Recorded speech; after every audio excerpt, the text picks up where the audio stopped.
வணக்கம். நான் உங்கள் விஎம் சொல்லட் பியூட்டி ஷாப் ரிவர்ஸ். இந்த சேனலில் இப்போ அடுத்து என்ன பார்க்க போகிறோம் அப்படின்னா, இப்போதைக்கு வந்து சித்தார்த்தனோட கதைகளை பார்த்தாச்சு.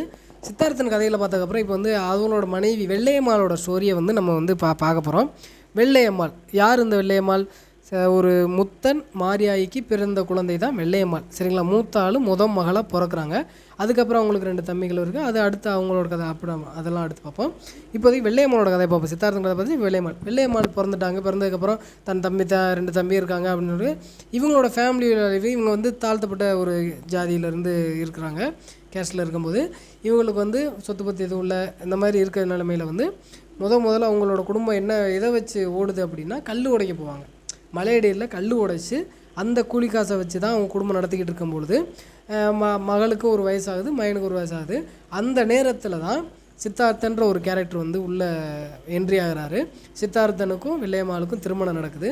திருமணம் நடந்ததுக்கப்புறம் வெள்ளையம்மாளோட இது வந்து எப்படி இருந்துச்சு அப்படின்னா, கல் உடைக்க போவாங்க, வயல் வேலைகளுக்கு, விறகு வெட்ட, இந்த மாதிரி அவங்க அம்மா வந்து எல்லா வேலைகளுக்குமே கூட்டிகிட்டு போயிடுவாங்க.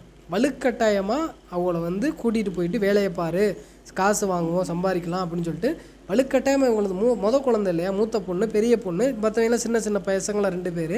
அப்படி இவங்கள தான் எல்லா வேலையும் கொண்டு போகிறது. ஒரு நாள் இவங்களுக்குன்னு ஒரு சம்பவம் நடக்குது. அது என்ன சம்பவம் அப்படின்னா, விறகு வெட்டுறதுக்கு வந்து அவங்க அம்மா வந்து கூட்டிகிட்டு போகிறாங்க.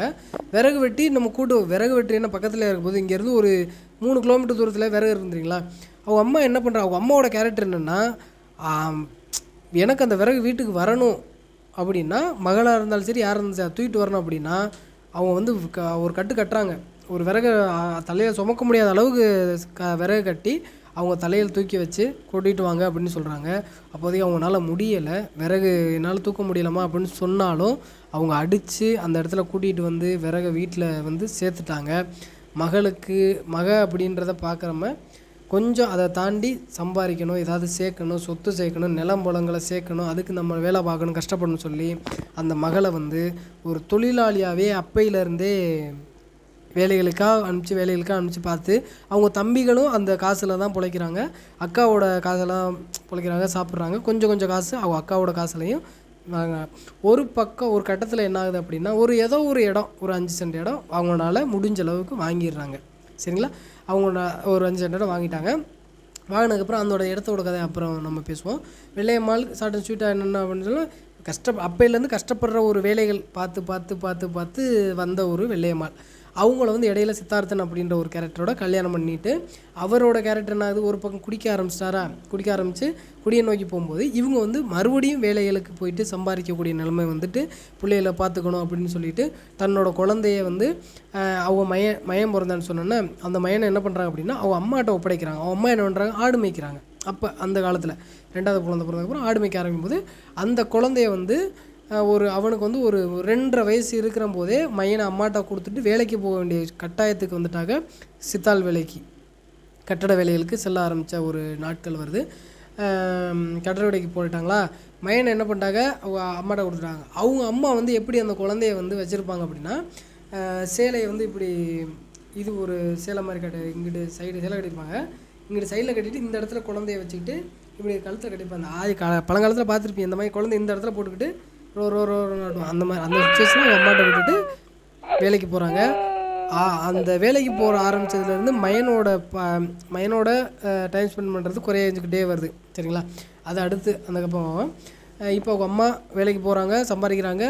அதாவது சின்ன வயசுலேருந்து கல்யாணம் ஆகிற வரைக்கும் சம்பாரித்து உழைச்சி தேஞ்சவங்க கல்யாணத்துக்கு அப்புறம் புருஷன் சரியில்லாமல் அவன் குடிச்சிட்டு இருக்கிறதுனால மறுபடியும் வேலைக்கு போகக்கூடிய நிலைமைக்கு வந்து கஷ்டப்பட மறுபடியும் ஆரம்பிக்கிறாங்க. கஷ்டங்களை மட்டுமே பார்த்து இருக்கிற அந்த ஒரு வெள்ளையம்மாள் அப்படின்ற ஒரு கேரக்டரோட கதையை வந்து இப்படியே போயிட்டே இருக்குது. ஒரு குழந்தை இறந்துருச்சு. 2வது பொண்ணோட அழுகிறதுனால அவள் அப்பா வேலைக்கு போய் சம்பாதிக்க ஆரம்பித்தார். குடிக்க ஆரம்பித்தார். அப்படியே போய்ட்டுருக்கு. இவரோட கேரக்டர் இப்படியே போய்ட்டுருக்கா. அப்புறம் வெள்ளையம்மாளுக்கு வந்து ஒரு குறிப்பிட்ட ஏஜ் வருது. அவங்களுக்கு இப்போ வந்து பார்த்திங்க அப்படின்னா ஒரு 45-48 வயசு இருக்கும். அவங்களோட ஸ்டோரி எவ்வளோ தான் இருக்கும். சின்ன வயசுலேருந்து கஷ்டப்பட்டாங்க. அவங்க அம்மா அப்பா காலத்தில் கஷ்டப்பட்டாங்க. அப்புறம் கல்யாணம் பண்ணதுக்கப்புறம் புருஷனாலேயும் கஷ்டப்பட்டு சம்பாதிச்சாங்க. குடும்பத்தை ஒத்த ஆளாக இருந்து பிள்ளைகளுக்கு தேவையானது சாப்பாடு, எல்லாத்தையும் ஸ்கூல் போகிறதுக்கு தேவையானது எல்லாத்தையுமே சேர்த்து பண்ணுறாங்க. அப்பாவோட சப்போர்ட் இல்லாமல் அவர் வந்து குடிச்சிட்டே இருக்கிறதுனால குடியாரனுக்கு மனைவியாக வாக்கப்பட்டால் எப்படி இருக்கணுமோ அப்படின்ற ஒரு வாழ்க்கையைத்தான் அவங்க வாழ்ந்துக்கிட்டு இருந்தாங்க. அதுக்கப்புறம் அவரோட 60 வயசு, சித்தார்த்தனோட 60 வயசுக்கு அப்புறம் என்ன நடந்துச்சு, வெள்ளையம்மாவோட 45 வயசுக்கு மேலே என்ன நடந்துச்சுன்றதை நெக்ஸ்ட் வீடியோவில் பார்க்கலாம். இதான் வெள்ளையம்மாவோட ஷார்ட்டாக சொல்லிட்டேன். அதுக்கப்புறம் ஸ்டோரியெலாம் மிச்ச கதைகளில் நம்ம வந்து பார்க்கலாம். நன்றி, வணக்கம். இப்போ சித்தார்த்தனுக்கு வந்து ஒரு 59 வயசு ஆகுது. வெள்ளையம்மாவுக்கு வந்து ஒரு 48 வயசுக்கிட்ட ஆகுது. இப்போ என்ன பண்ணுறாங்க அப்படின்னா, அவங்களோட மகள் வந்து வளர்ந்துட்டாங்க. அவங்க மக பெயர் வந்து சோலையம்மாள். சரிங்களா? அவங்க மக வயசு வந்து பார்த்திங்கன்னா 23 தொட்டதுக்கப்புறம் அவங்களுக்கு கல்யாணம் பண்ணுற ஒரு சுச்சுவேஷன் வருது. கல்யாணம் பண்ணும் பொழுது இப்போ வந்து பண தேவைகள் இருக்கும். சரிங்களா? கல்யாணம் பண்ணும்போது பண தேவைகள் இருக்கும் பொழுது என்ன பண்ணுறாரு அப்படின்னா, மறுபடியும் தன்னோட சொந்த பந்தங்களை நாடுறாரு. பணத்துக்காக. மக கல்யாணம் பண்ணோம்ல, பணத்துக்காக நாடும்பொழுது அங்கே வந்து சொத்து உனக்கு இல்லை அப்படின்னு சொல்லி, பணங்கள் இப்போதைக்கு என்ன இல்லைப்பா, எங்கள்கிட்ட பிரிக்கிற அளவுக்கு ஒன்றும் இல்லை அப்படின்னு சொல்லிட்டு வந்துட்டார். வந்ததுலேருந்தே இவருக்குள்ளே ஒரு இது என்னென்னா, தன்னோட மக கல்யாணத்தை எப்படி பண்ண போகிறோம், காசு இல்லை, நம்ம குடினே இருந்துட்டோம், காசு இல்லை, இப்போ காசு இல்லாமல் எப்படி கல்யாணம் பண்ண போகிறோம், கல்யாண வேலைகள் பார்க்கணும், ஏதோ செலவு இருக்குது அப்படின்னு சொல்லிட்டு அவங்க இது பண்ணுறது.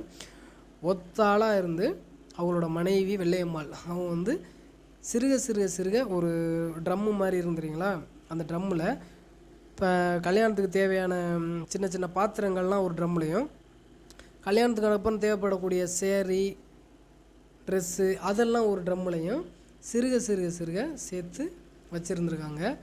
கல்யாணத்தப்போ அதை எடுத்து இதாண்டா என் மகளுக்கு சேர்த்துருக்கேன் அப்படின்னு சொல்லிட்டு அவங்க காட்டுறாங்க.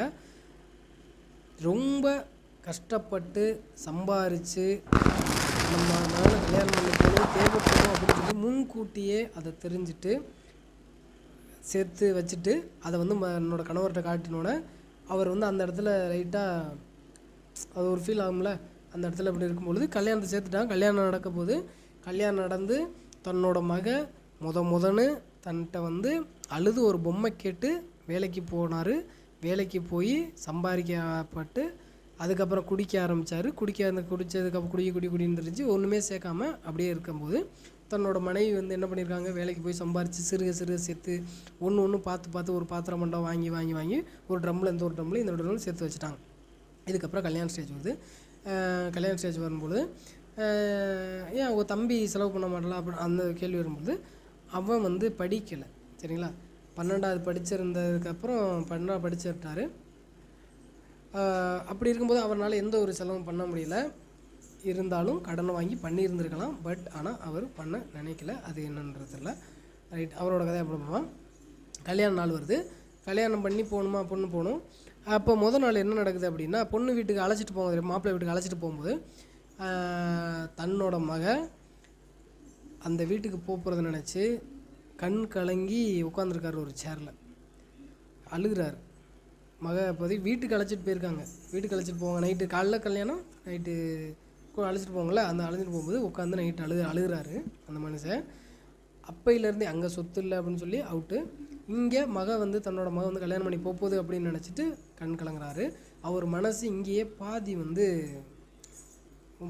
உடஞ்சிருச்சு. இந்த மனசு அவர்கிட்ட உடஞ்சதுக்கப்புறம் அடுத்து வந்து கல்யாணம் நடத்துக்கு இப்போ அவங்க மனைவி தான் எல்லாம் சேர்த்து வச்சுட்டாங்களே, வெள்ளையம்மாவில் வந்து எல்லாமே சேர்த்து வச்சுருக்காங்க. கடன் வாங்குகிற அளவுக்கு ஆளுகளை தெரிய வந்திருக்கு. ஏன்னா இந்த ஊர் தானே அவங்க, அதனால் கடன் வாங்குறாங்க. கடன் வாங்கி ஒரு திருமணத்தை நடத்தி கம்ப்ளீட் பண்ணி முடிக்கிறாங்க. கல்யாணம் பண்ண ஃபோட்டோஸ் இதெல்லாம் அனுப்புகிறேன், பார்க்கலாம். கல்யாணம் பண்ணி அனுப்பிச்சதுக்கப்புறம் அவங்க வந்து ஒரு வருஷம் ஆகுது. ஒரு வருஷத்தில் அவங்க வந்து மாதமாக இருக்காங்க. ஒரு 7 மாதம் இருக்கும்போது இவர் வந்து மறுபடியும் குடியை நிப்பாட்டிட்டார். அந்த கல்யாணத்தில் அழுதாது பார்த்தீங்களா, முதன்னு குழந்தைக்கு இது வாங்கி கொடுக்க முடியாமல் அழுது வேலைக்கு போய் குடிக்க ஆரம்பித்தார். பொண்ணை கல்யாணம் பண்ணி கொடுக்கும்பொழுது அந்த முதல் நாள் நைட்டு அழுதுட்டு அடுத்த நாள் வந்து குடியை நிப்பாட்டிட்டார். ஒரு 1.5 வருஷமாக வந்து குடியை வந்து நிப்பாட்டிட்டார். ஏன்னா நம்மளால் எதுவுமே பண்ண முடியல அப்படின்றப்ப உடம்பு ஒன்றும் ஒத்துழைக்கல, சம்பாதிக்க ஒத்துழைக்கல, கடன் வாங்க தகுதி இல்லை அப்படின்னு நினச்சிட்டு அவர் வந்து கண் கலங்கி உட்காந்து அந்த இதில் வந்து குடியை விட்டார். குடியை விட்டதுக்கப்புறம் என்ன நடக்குது அப்படின்னா, அதுக்கப்புறம் கல்யாணம் பண்ணி கொடுத்ததுக்கப்புறம் ஒரு வருஷத்துக்கு மாதமாக இருக்காங்க. 7 மாதம் இருக்க நிலைமையில் இவர் வந்து நாள் வேலைக்கு போகிறார். நைட்டு காலையில் வேலைக்கு போகிறாரு. போயிட்டு அங்கே வந்து லோடு மேன்ஸ் யாரும் இல்லை அப்படின்றப்ப 2 பேர் இருக்காங்க. 2 பேரை வச்சு ஒரு 500 முண்டுகள் தூக்க வேண்டிய ஒரு கட்டாயம் வருது. 50 500 தெரியல, தூக்க வேண்டிய சூழ்நிலை வருது. ஒரு ஆளாக இருந்து ஒரு 50 முண்டுக்கல்ல தூக்கி வண்டியில் ஏற்றி போட்டு லோடு அனுப்புகிறார். அனுப்பிச்சாரு. அன்னைக்கு நைட்டு வீட்டுக்கு வர்றாரு. வீட்டுக்கு வந்துட்டு எப்பவும் போல் சாப்பிட்டுட்டு தூங்குற நிலைமைக்கு இருக்கும்பொழுது அப்போ என்ன நடக்குது அப்படின்னா, வெளியில் போயிட்டு நின்றுட்டு இந்த ஒரு நிகழ்வு வந்து யாருக்குமே தெரியாது. ஃபோன் பேசுகிறாரு ஒரு ஆள்கிட்ட. ஃபோன் பேசுகிறாரு என்னென்னா, நைட்டு ஃபோன் பேசுகிறாரு. ஏன் அப்படின்னா, தன்னோட மையன்ட்ட வந்து ஒரு ஃபோன் பேசுகிறாரு. அது என்ன பேசினார் ஏது பேசுனாரு நெக்ஸ்ட்டு இதில் நம்ம பார்ப்போம். ஃபோன் பேசிவிட்டு அப்புறம் கை கால் வலிக்குன்னு சொல்லிட்டு அந்த வெளியில் நின்றுட்டு கை கால் இப்படி அமுக்குவாங்க தெரியுங்களா, அப்படி அமுக்குறாங்க. பக்கத்து வீட்டுக்காரங்க வந்து பார்த்துருக்காங்க.